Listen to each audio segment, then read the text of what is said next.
इस लेक्चर में हम time of flight of a projectile on an inclined plane निकालना सीखेंगे। तो देखिए, आज ये आपको एक इंक्लाइंड प्लेन दिया है जिसको मैंने ओ ए से रिप्रेजेंट किया है। इस इंक्लाइंड प्लेन का एंगल हॉरिजॉन्टल लाइन से बीटा डिग्री है। यहाँ पे एक प्रोजेक्टाइल है जिसकी वेलोसिटी u है, जिसका एंगल हॉरिजॉन्टल से अल्फा डिग्री है। तो देखिए, यहाँ से हमने प्रोजेक्टाइल को फायर किया। ये आपके प्रोजेक्टाइल है रेड कलर की। इसको देखिए, मैंने फायर किया तो प्रोजेक्टाइल इस तरीके से रास्ते को कवर करेगी। तो प्रोजेक्टाइल इस बी पॉइंट पे आ जाएगी। इस बी पॉइंट पे टाइम कितना लगेगा पहुँचने में, ये हमको फाइंड आउट करना है। ये प्रोजेक्टाइल की रेंज है। रेंज क्या है? ओ से बी तक। तो बी तक पहुंचने में कितना टाइम लगेगा, ये अब हम निकाल रहे हैं। तो यहाँ पे ये जो u है, it is the initial velocity of the projectile है। यहाँ पे अल्फा जो है, angle of projection with the horizontal है। यहाँ पे जो बीटा है, inclination of the plane O A with the horizontal है। यहाँ पे r, it is the range of the flight from O to B। Range कहाँ से? O से B तक की ये रेंज दिखा रहा है, दैट इज़ r। यहाँ पे t क्या है? Time of flight from O to B। अब देखिए, हम एक एक चीज़ कैलकुलेट करते हैं। तो सबसे पहले हम निकालेंगे component of initial velocity normal to the plane OA। हमें क्या निकालना है? Component of the initial velocity normal to the plane O A plane के ऊपर, नॉर्मल ओ ए प्लेन के ऊपर कंपोनेंट ऑफ इनिशियल वेलोसिटी निकालना, जो कि ओ ए प्लेन से 90 डिग्री का एंगल बनाएगी।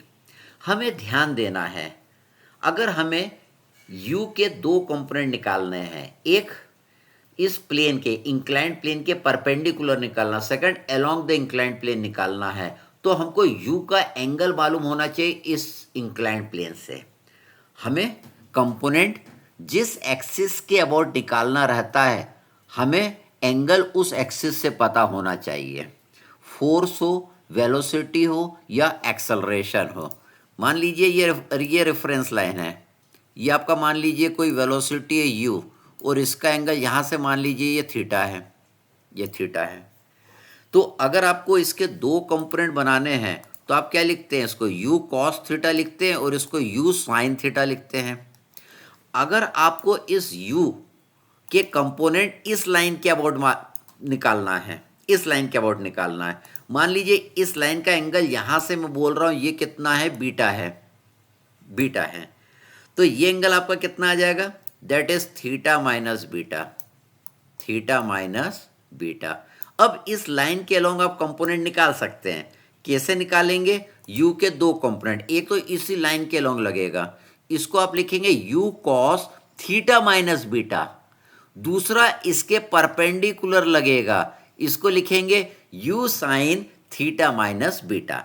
मतलब जिस लाइन के अलोंग और जिस लाइन के परपेंडिकुलर, देखिए ये दो अपन ने कंपोनेंट बनाए, एक ये बनाया, एक ये बनाया। ये इसके लिए रेफरेंस लाइन क्या लिया था? ये इंक्लाइंड लाइन के अलोंग अपने को निकालना था। तो अपने को u का एंगल इस लाइन से पता होना चाहिए। हमको जिस लाइन के अलोंग या जिस लाइन के परपेंडिकुलर हमको कंपोनेंट निकालना रहता है, उस लाइन से हमको एंगल पता होना चाहिए। तो देखिए, हमको क्या करना है, ये जो आपका इंक्लाइंड प्लेन आपको नजर आ रहा है, इसके परपेंडिकुलर कंपोनेंट चाहिए और इसके अलोंग कंपोनेंट हमको चाहिए। Along the inclined plane, along the inclined plane हमको कंपोनेंट चाहिए, तो हमको इसका एंगल इंक्लाइंड प्लेन से पता होना चाहिए। ये हमने मेथड ऑफ रेजोल्यूशन में पढ़ा है। तो देखिए, अलोंग द इंक्लाइंड प्लेन हम ये वाला अगर एंगल निकालें, कौन सा एंगल हम निकालें? ये वाला। तो देखिए, पूरा अल्फा है और ये क्या है? बीटा है। तो ये एंगल आपका आ जाएगा अल्फा माइनस बीटा। अब u के दो कंपोनेंट बन जाएंगे, एक इस लाइन के अलोंग बन जाएगा u cos alpha minus beta, और u का दूसरा इससे परपेंडिकुलर बन जाएगा, that is u sin alpha minus beta. तो हमको कौन सा कंपोनेंट चाहिए? Component of initial velocity normal to the plane O A plane के नॉर्मल यू कंपोनेंट का कौन सा, यू वेलोसिटी का कौन सा कंपोनेंट है, that is u sine alpha minus beta. तो इसको मैंने लिख दिया यहाँ पे, that is u sine alpha minus beta. अब आगे वो बोल रहा है, it is our equation number 1, we know that acceleration due to gravity normal to the plane O A. अब हमको एक्सेलरेशन ड्यू टू ग्रेविटी निकालना है normal to the plane O A plane के नॉर्मल कितना होगा। तो मान लीजिए ये प्लेन ओ ए मैंने अलग से बना लिया है, ये आपका एक्सेलरेशन ड्यू टू ग्रेविटी नीचे की ओर लग रहा है, दैट इज जी। इसका देखिए जो एंगल आएगा ये वाला एंगल आएगा बीटा डिग्री, ये बीटा है तो ये भी बीटा आएगा। देखिए बीटा क्यों आएगा, देखिए ये टोटल कितना होता आपका, टोटल ये 90 होता, टोटल ये 90 होता। और अगर यहाँ पे आप ट्रेंगल बना लेंगे तो ये कितना होगा 90 माइनस बीटा, ये 90 माइनस बीटा होगा, टोटल 90 है, टोटल 90 में से 90 माइनस बीटा को माइनस कर दीजिए, इस वाले को माइनस कर दीजिए तो ये बीटा बचेगा आपका, दिस विल बी बीटा।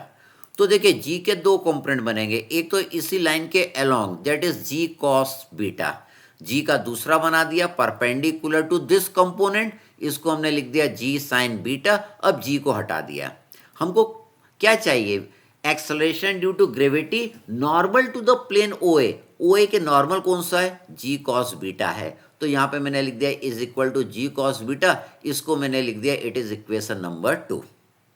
इसके बाद हमें क्या चाहिए, and acceleration due to gravity along the plane O A plane के अलोंग कितना एक्सेलरेशन ड्यू टू ग्रेविटी है, that is g sine beta is equal to, मैंने लिख दिया जी साइन बीटा, इसको बना दिया इक्वेशन नंबर 3।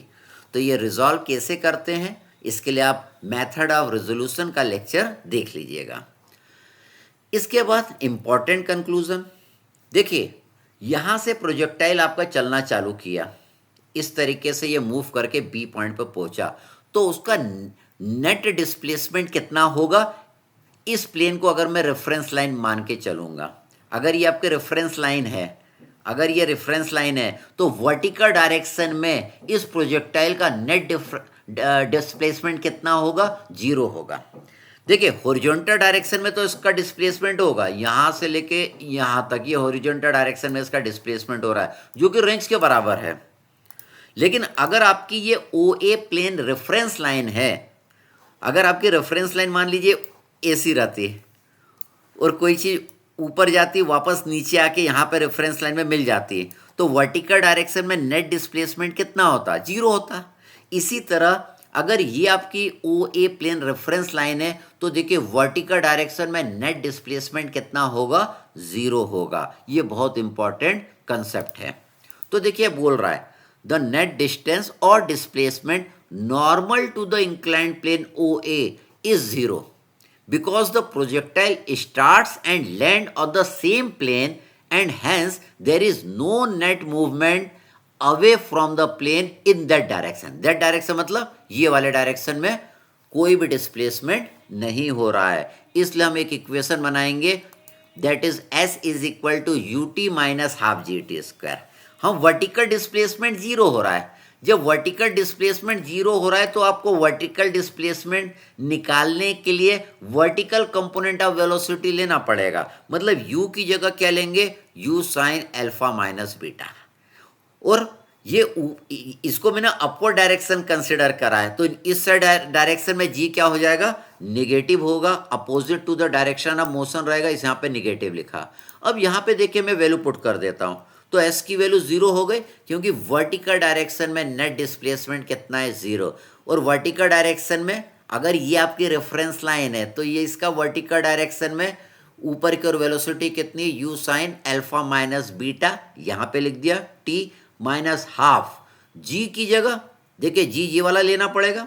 देखिए यहाँ पे इसका u sign alpha minus beta ऊपर है और ये आपका कहाँ है, नीचे की ओर है, इसलिए यहाँ पे देखिए मैंने इसको क्या लिखा, माइनस। और जी कितना लोगे आप, लेंगे जी कॉस बीटा के जितना आप लोग लेंगे। तो देखिए ये इक्वेशन आपकी बन गई। अब इसको हम थोड़ा सा सिंप्लीफाई कर लेते हैं, तो टी की वैल्यू आ जाएगी, ये टाइम टी की वैल्यू आ जाएगी 2u sine alpha minus beta divided by g cos beta. आगे when the projectile is projected downward the inclined plane, अभी तो upward to the inclined plane project किया, अगर ये downward to the inclined project करेंगे the time of flight may be find out by substituting minus beta instead of plus beta। मतलब यहाँ पे जहाँ पे भी substituting minus beta value put करना पड़ेगा जहाँ पे प्लस बीटा है इन द अबव इक्वेशन।